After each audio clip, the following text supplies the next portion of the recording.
Top and T20 series 2026 में Nepali team का पहला मुकाबला एंटी स्ट्राइक के खिलाफ था। इस मुकाबले में नेपाल की ओर से कुशल भुरतेल के ओपनिंग आई थी, क्योंकि भाई इस सीरीज के लिए नेपाल के स्टार प्लेयर्स नहीं आए थे। जब नेपाली टीम ने पिछली बार इस सीरीज में हिस्सा लिया था तो नेपाल की फुल स्ट्रेंथ साइड आई थी, लेकिन भाई इस बार नेपाल की फुल स्ट्रेंथ साइड नहीं आई है। इसलिए कुशल भुरतेल जैसे प्लेयर पर और ज्यादा निगाहें होती हैं। इसलिए कुशल भुरतेल भाई एक एक्सपीरियंस बल्लेबाज है, T20 के बहुत डेंजरस बल्लेबाज है। इसलिए नेपाली फैंस और नेपाल की उम्मीदें कुशल भुरतेल के ऊपर ज्यादा थी। लेकिन भाई साहब पहले मुकाबले में तो कुशल भुरतेल ने बहुत डिसअपॉइंट किया। इस मुकाबले में कुशल भुरतेल साहब पे उम्मीदें थी, उम्मीदों का बोझ था नेपाली टीम का, नेपाली फैंस का, लेकिन भाई इस बोझ को नहीं उठा सके। हालांकि अभी शुरुआत है, ये पहला ही मुकाबला है।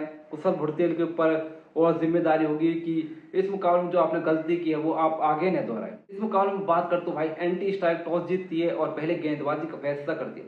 फैसला कमाल का साबित होता है। पहले बल्लेबाजी करनी होती है नेपाल की ओर से, ओपनिंग करना है। कुशल भुरतेल पर बहुत दबाव होता है नेपाली फैंस का और नेपाली टीम का, क्योंकि एक्चुअल बल्लेबाज वही है। लेकिन भाई साहब संघर्ष किया है।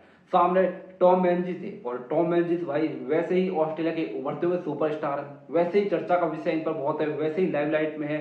अपनी रफ्तार से, अपनी गेंदबाजी से टॉम मैनजी सुर्खियों में छाए हुए हैं। अब सामने इनके कुशल भुरतेल थे। भाई साहब कुशल भुरतेल को हवा तक नहीं लगने दी। इस नए लड़के ने कुशल भुरतेल को हवा तक नहीं लगने दी, जिस अंदाज में की गेंदबाजी।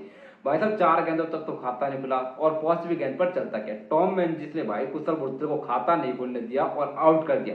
कुशल भुरतेल पहले मुकाबले में 5 बॉल डक, भाई साहब खाता भी नहीं खोल सके और डक पर आउट हो गए।